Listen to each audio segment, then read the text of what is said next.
Now, this is the type of original content I'm talking about.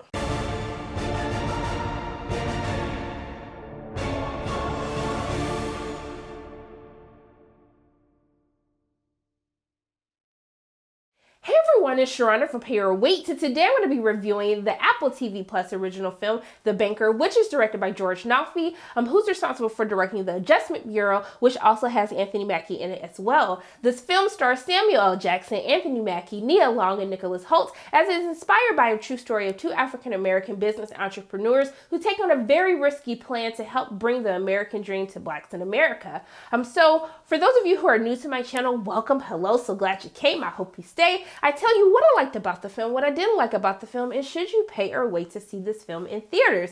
So going into what I enjoyed about The Banker. First, I gotta give a shout out to Apple TV Plus for bringing this story as their first original film that they're going to release on their streaming platform. We have to talk about the performances.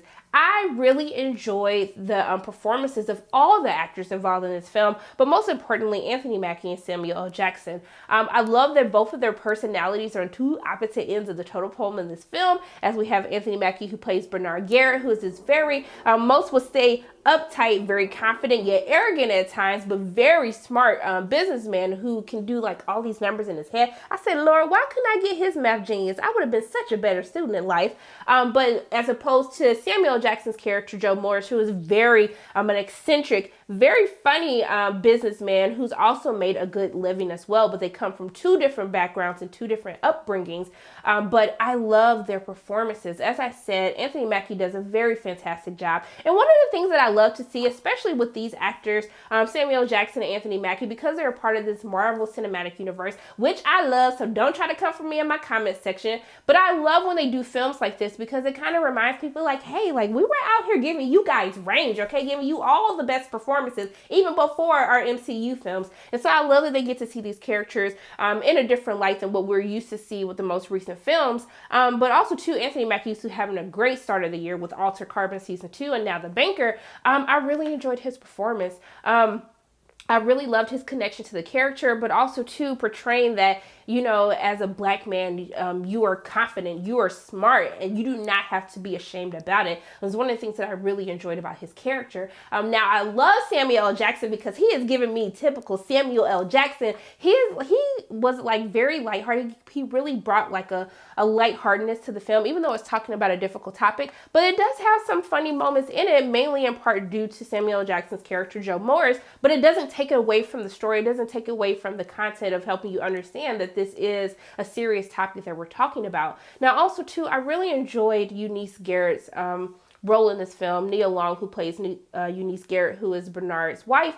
I love that we when we have these films that are set like during the Jim Crow era, and it breaks down, you know, the racism against the Black family, especially against Black men, but we really don't get to see how it affects Black women many times, and to really put into context, because during this time, women, like just women, before you got into what their race, religion, before you got into any of that, like women did not have rights during this time. So imagine what it is like for a Black woman. And so I love that for Eunice's role in this character, you really kind of get to see how that comes to play in this situation with her husband and his business partner. And I thought it was very well done, and it's something that we really don't get to see as much. And so I really love that they kind of gave her more of a bigger role in this film to kind of showcase what was happening during that time. And also too, with Nicholas Hoult's performance as Matt Steiner, it also kind of sheds a light on some things that we talk about today, how some of your allies, they might not be your real allies, and really seeing that internal struggle,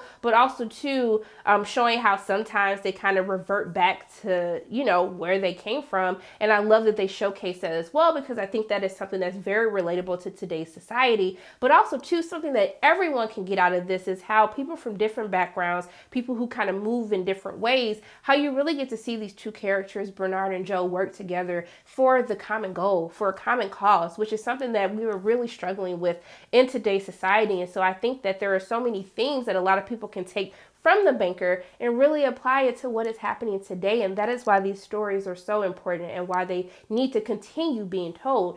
But I want to give some shout out to some people behind the camera. We were talking about everyone in front of the camera. Let me give a shout out to my girl. I'm saying my girl like I know her, but Charlotte Christensen, who's the cinematographer for this film.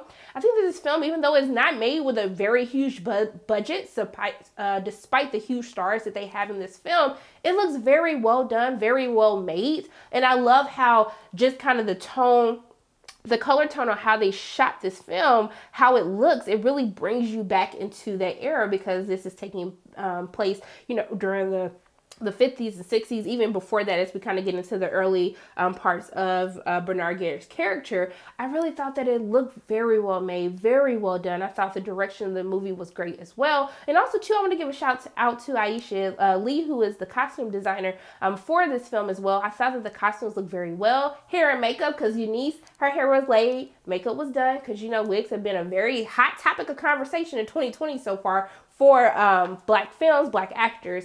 Now, even though I had a lot that I really did enjoy about this film, I only have one or two issues with the film, just from a writing standpoint, and also too just from like a pacing. I think they have a lot of material to jam into 2 hours, a 2 hour runtime of the film. And I thought they did a great job overall, giving everyone the basis of the story, what was happening during that time. But I do think that I wish, even though it comes from a high level overview and is not as intense, and you know, this is another huge topic of talking about what black pain looks like during the stories, and why do we have to keep showcasing it. But I do wish they will show some of the practices, or the bad practices or racist practices that Blacks had to go through during that time, to show why this idea that Joe and Bernard came up with, why it was so revolutionary, how they tried to help desegregate areas to also give Blacks opportunities to be in better neighborhoods, to have better houses, to have better places for their businesses. And while they do showcase that, I wish they would show more of the scheming or the bad tactics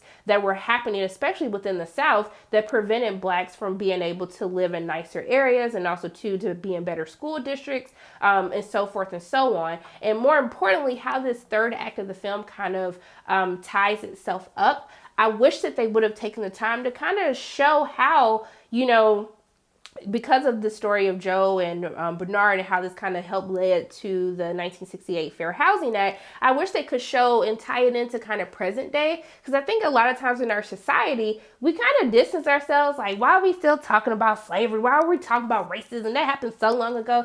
You guys, 1968, that was not that long ago. And so I wish that they could kind of tie in where we are now as to where what Bernard and Joe were able to do. You know, how far have we really come? Have we come that far, or are we still struggling? There are still like 2 to 4 million cases of housing discrimination in America. Like, this problem is still happening, and I wish that they would have helped shed light on that as well. But I know it's only 2 hours. There's only so much you can do. But overall, for me, I really did enjoy The Banker. I thought they had very great performances. It's a great story that is very timely, needs to be told now. You can show this movie in schools. You can show it in colleges. Like, this is a very educational film. Even though some of the items from Bernard and Joe's past, they kind of change a couple of things around, which most people do in movies anyway. But I think that a lot of people will have a lot to take away from the story, from this movie, and they will have a very great time watching it. So what I would tell you guys to do with you and your coins for The Banker, I would tell you to pay to see this movie in theaters, okay? It's going to give you good performances. You're going to have a good time, even though it's talking about a heavy topic. It's not too heavy,